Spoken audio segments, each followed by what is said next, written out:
So, I'm an immigrant. I don't look like one, I don't sound like one, but I'm a hyphenated American, a Greek American. There's a wonderful poem by Nina Neihart, and it's called The Strings of My Ancestors.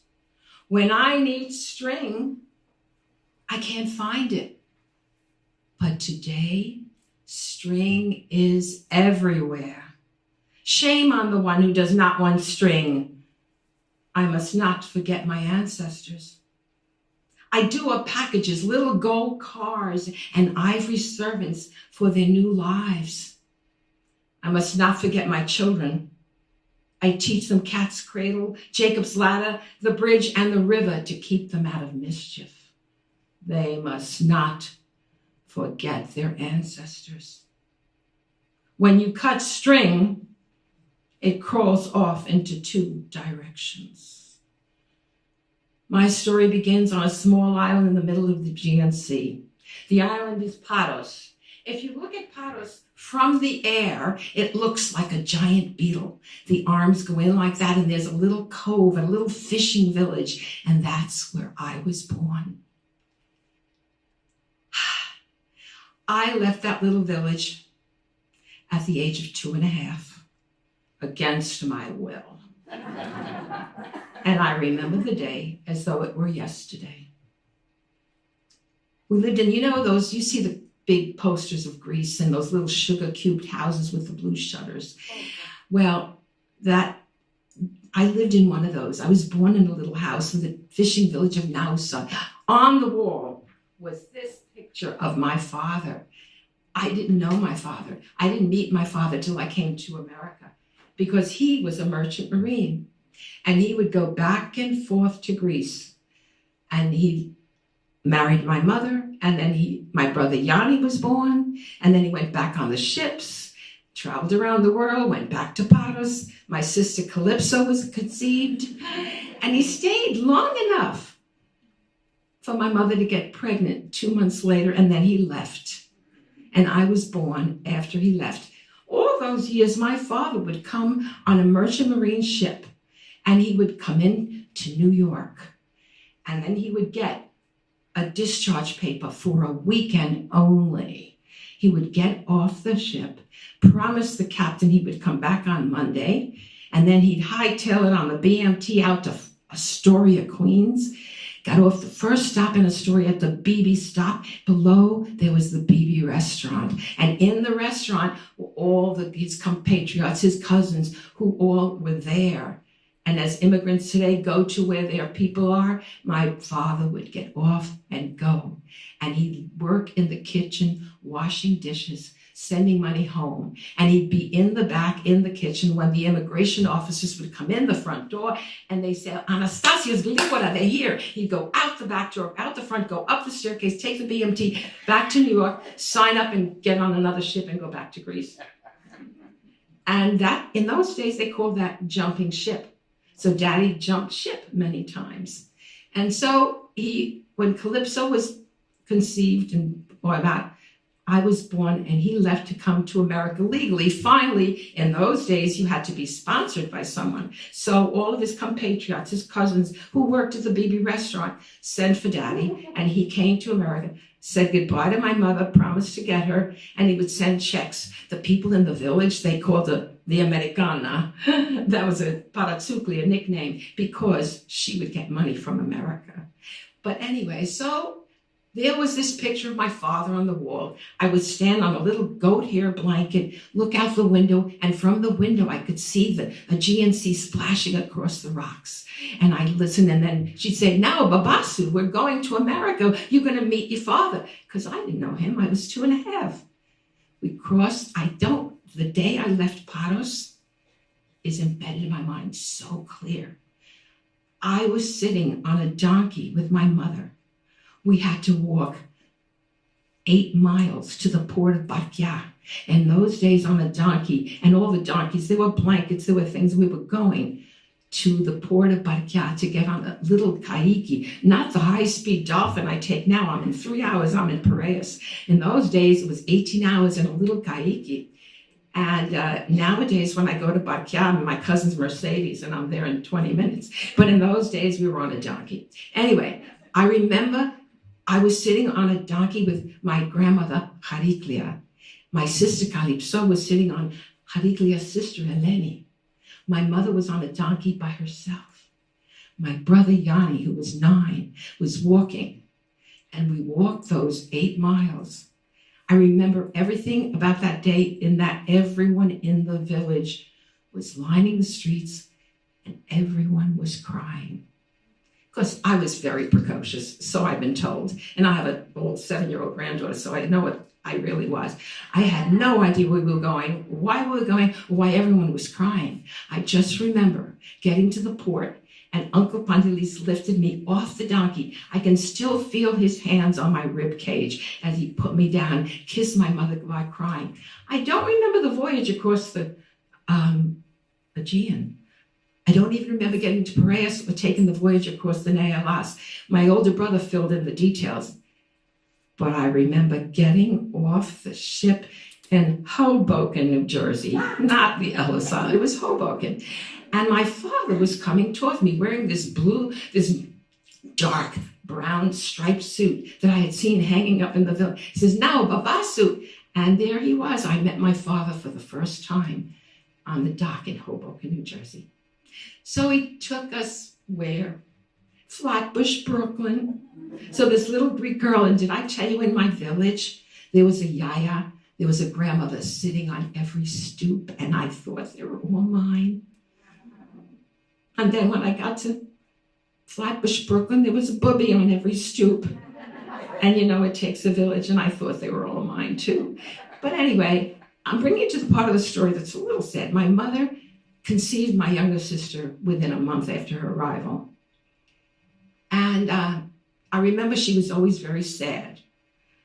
And of course, she had to say goodbye to her family and all that. And I remember she used to make yogurt. And she didn't have a recipe or anything. All she did was she'd put that milk in a big pot and she'd put the fire on and she'd wait, and then she'd take her elbow and dip it in the milk to see if it was just the right temperature. And I'd stand on a little stool and said, "Is it ready yet? Is it ready yet?" She said, "Not yet, my child, not yet." No. And I was also very skinny even then, very thin. So she would take an egg yolk and she'd take an egg yolk, fill it with a whole big tablespoon of sugar and whip it up. And every day I had an egg yolk tonic. She'd say, "Eat it, she'll fatten you up a little bit." So she got pregnant right away. And it was a snowy day in the end of January. I'm not sure where we were going, but she was very pregnant with my younger sister. And we went out the driveway in Brooklyn, and as she was walking, she slipped in the ice. I helped her up. Calypso helped her up, and we were all crying. Brought her in the house. Then they took my mother to a hospital. And then my little sister Margarita was born. And a few days later, my mother died from complications. So I do need to tell you, I don't want to leave you on the floor. Donald Davis says when you finish it, you don't want everybody, "Oh my God, her mother died." But I have to tell you, every night before I go to bed, I have a cup of yogurt. You can clap now. Anyway, but we went to live with my Uncle Pete and my aunt, and I always assure, when I tell the story to children, I always assure them that we had lots of people to take care of us. We were okay. That's the trick with children. They want to know that someone's there to take care of them. So we grew up in Flatbush, Brooklyn. But I have to tell you, I felt different than all the other kids when I went into school. My sister Lee brought this book home, and it was Dick and Jane, and all the kids in the picture books were blonde hair and mothers and fathers and apple pie. And my family didn't look anything like the people in Dick and Jane. So when I entered first grade, I felt different than the other children. Didn't have a mother, I didn't have grandparents, I didn't speak English very well. And the teacher is taking the roll call. She starts calling out the names. Paul Cohen, Larry Horowitz, David Lipschitz. Whoa. Who's Barbara? I am. She said, "Barbara, do you say that name? You see, my name started with an A, and it was Arianoutos. She needed help. I said, Arianoutos. She said, Arian. Barbara. I said, what? Are you Greek? I said, yes.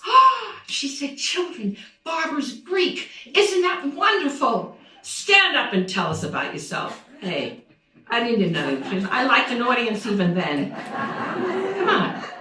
So people say to me, how do you remember the day you left Greece so vividly? My older sister has no memory of it. I said I was there, wasn't I? Anyway, the reason I remember it was because the teacher asked me to stand up.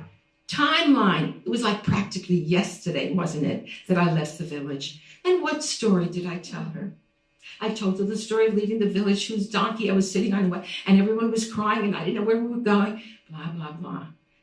The second grade, the same thing, only this time I didn't even wait for the teacher to ask who's Barbara. The minute she stopped calling out all those Jewish names, I went, oops, me. And by the fourth grade, I figured it out. It was not great not to have a mother, not great to have any grandparents, but it was terrific to be Greek.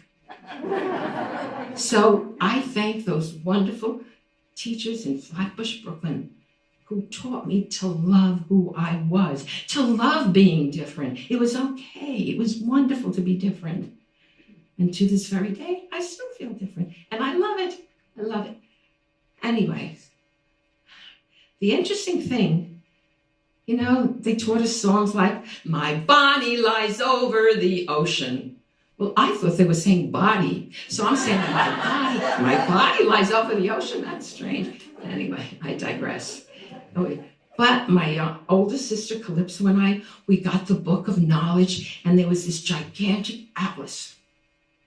We would sit for hours looking at a map of the world, trying to figure out how to get back to Greece by car. We figured we'd have to drive across America, up through Alaska, and the Bering Straits. We'd have to get a boat. Then we'd have to go through Russia, down Yugoslavia, maybe through Bulgaria, and then Greece. And we figured out, well, we couldn't pull it off. After all, we were just little kids. But that's one of my favorite stories to remember.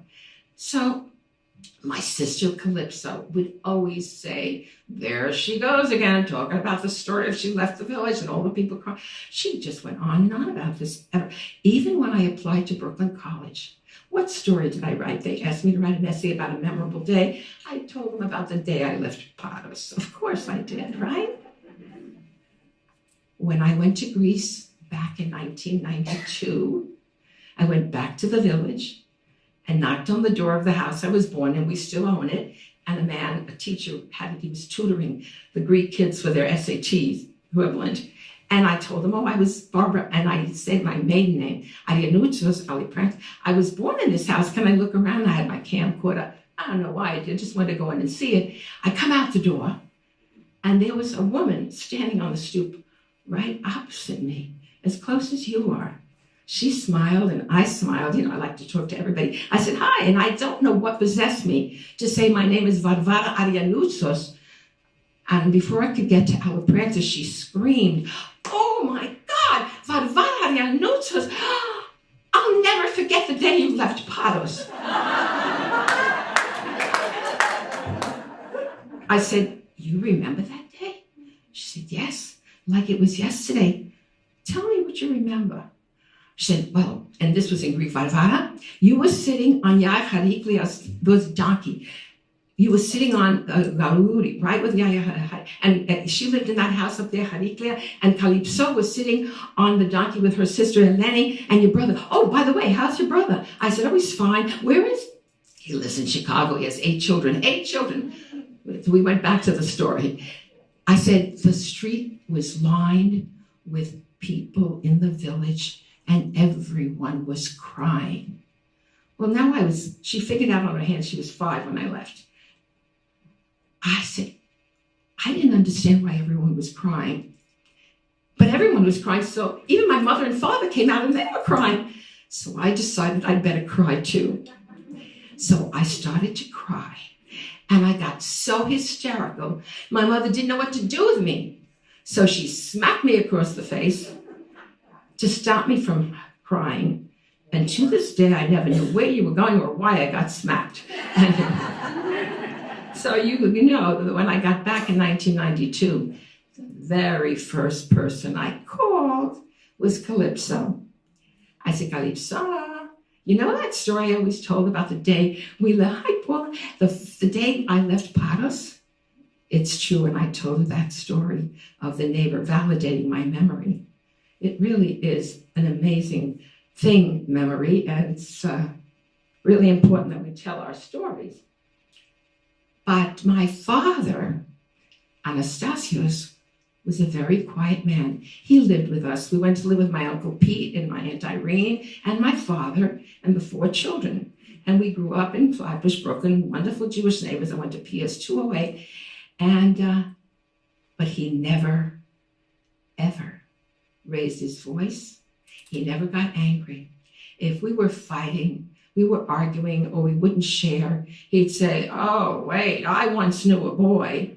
And he'd tell us the story about a little boy who was always, telling lies. He was always lying. And his father would box him by the ears. The Greeks are great. They just grabbed the ear and he boxed his ear. And he said, Dad, I was just kidding. You were just kidding? You got to stop that. You can't make up stories. It's not good to lie. Well, things went along that way. But when he was a teenager, his father overheard him saying something about the neighbor's girl, Aphrodite. And he said, you know that's not true. You know Aphrodite, that's not true. And the boy said, I was just kidding, Dad. I was just making a joke. Oh, were you?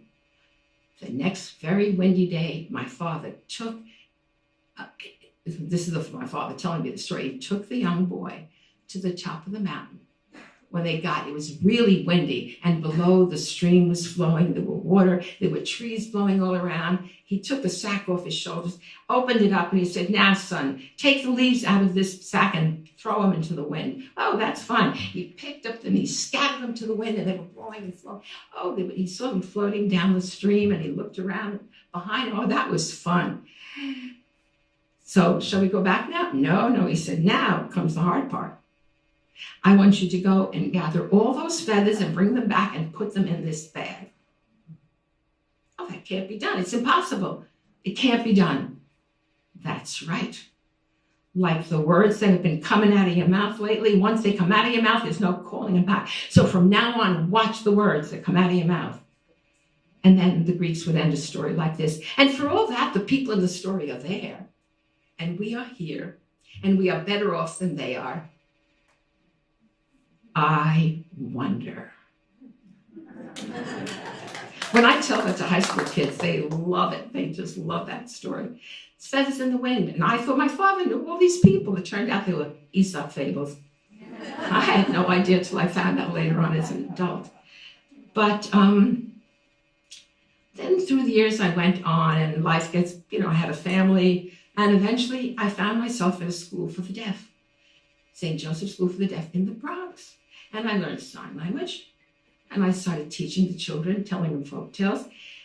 And then I was working with high school deaf children. And I loved the high school kids even more than I liked the little children. People said, you like to work with teenagers, deaf teenagers? Oh, I said, you can't imagine. I love it. And I never told the story about my mother dying to children. But one day, the middle school, they asked me to come and tell the teenagers a story because they knew I was a storyteller. So I set the stage with the Greek grandmother. The teenagers, Vicky, you'll see this, they were sitting like this. Right, tell me something I don't know, right? And the teachers in the back were all, Barbara's going to tell a folk tale. But I looked at that audience. Know your audience. The little girl in the front seat, her mother had tried to commit suicide for the second time. The kids in the back lived in the dorm. They came from the inner city. And I had the stage set with grandmothers, and I was about to tell folk tales with families. And I looked right at the little girl whose mother was in the hospital. And it was like something tapped me on the head. I couldn't tell the folk tales until I shared. The first time I ever did this, I said, when I was 3.5 years old, and I always said through the years that I lost my mother. But I couldn't sign lost my mother, could I? I had to sign my mother died. I said I lost my mother. Now, every kid in that room, including the teenage boys, stopped. They leaned towards me. I had them in the palm of my hand. The teachers in the back were shocked. What is she going with that? Why is she telling them that? But I learned in that moment why I did that. And I found out after children wrote me notes afterwards. Thank you for sharing that story. Because I showed them that something really awful happened to a little 3-year-old child. And look at her, she survived. She's a successful adult. And that's why I share my personal stories about my family. And I wasn't planning to tell you this at all. But after the World Trade Center, many of you, the storytellers in the room, know who Laura Sims is. She arranged for us all to go to the elementary school in New York.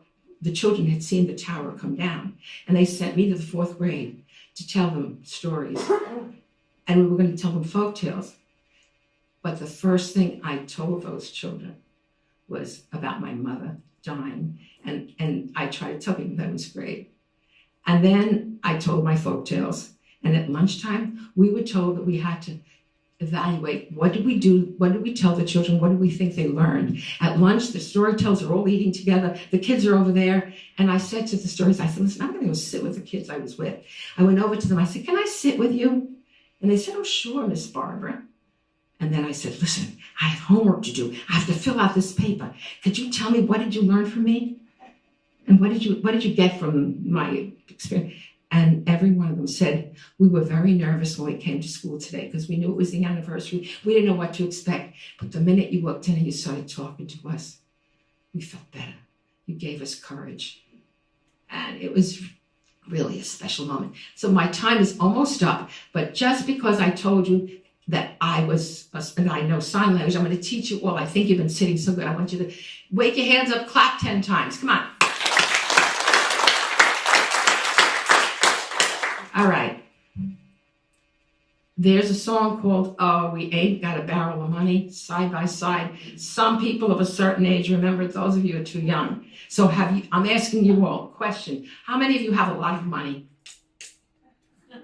Look at it. So all you have to go is nothing. And the first line is, oh, we ain't got a barrel of money. I don't have to show you all those signs. Why? You see it on my face. Oh, we ain't. We're going to go one sentence at a time, and I'm going to stop and get you. Because before they take a hook and get me off the stage.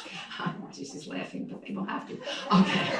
Oh, we ain't got a barrel of money. The next line is maybe we're ragged and funny. So this is maybe, and this is poor. So ragged. Maybe we're ragged, and this is H funny. I don't know why that's funny, but that's funny in itself. It's just funny. This is cute, and this is funny. So why? But this is honey, so you have to be very careful. Slip of the hand, you sign the wrong thing. Okay. All right, from the top. Oh, we ain't got a barrel of money. Maybe we're ragged and funny, but travel. Take the V.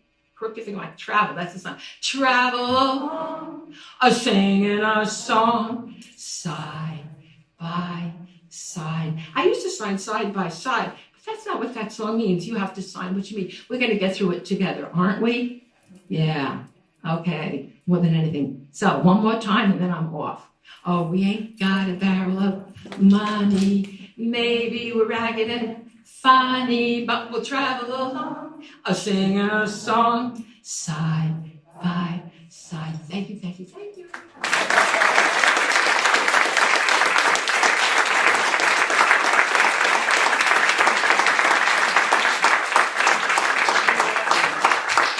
The truth is, I enjoyed myself.